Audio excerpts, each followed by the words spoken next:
Hi, welcome to Guhasini's kitchen. Birthday gifts தான் பார்க்கலாம். இது ஒரு நெக்லஸ் என்னோடய நாத்தனார் கிஃப்ட் பண்ணியிருந்தாங்க. இது ஒரு நெக்லஸ் என்னோடய ஃப்ரெண்டு என் பொண்ணுக்காக கிஃப்ட் பண்ணியிருந்தாங்க. இதில் ஒரு 3 பொம்மை இருக்கும். இது வந்து நான் என் பாப்பாக்காக வாங்கி கொடுத்துருந்தேன். Hair clips.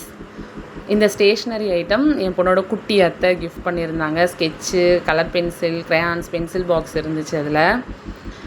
இந்த லஞ்ச் பாக்ஸ் என்னோடய ஃப்ரெண்டு கிஃப்ட் பண்ணியிருந்தாங்க. இது எனக்கு ரொம்ப பிடிச்சிருந்தது. மேலே ஸ்பூன்ஸ், அப்புறம் ஒரு 3 பார்ட்டிஷன்ஸ் இருந்துச்சு. ரொம்ப அழகாகவே இருந்துச்சு இது பார்க்க. எனக்கு வந்த கிஃப்ட்லேயே இது ரொம்ப பிடிச்சிருந்தது. இந்த ட்ரெஸ் என்னோடய ஃப்ரெண்டு கிஃப்ட் பண்ணியிருந்தாங்க. ரொம்ப கிராண்டாக அழகாக இருந்தது. இந்த ட்ரெஸ் பாப்பாக்காக நாங்கள் எடுத்திருந்தோம். இது வந்து என்னோடய தங்கச்சி கிஃப்ட் பண்ணியிருந்தா. இந்த ட்ரெஸ் என் மாமியார் எடுத்து கொடுத்துட்டு இருந்தாங்க. குட்டி பாப்பாவுக்கும் ஒரு 3 ட்ரெஸ் கிஃப்டாக கிடச்சிது. தேங்க்ஸ் ஃபார் வாட்சிங்.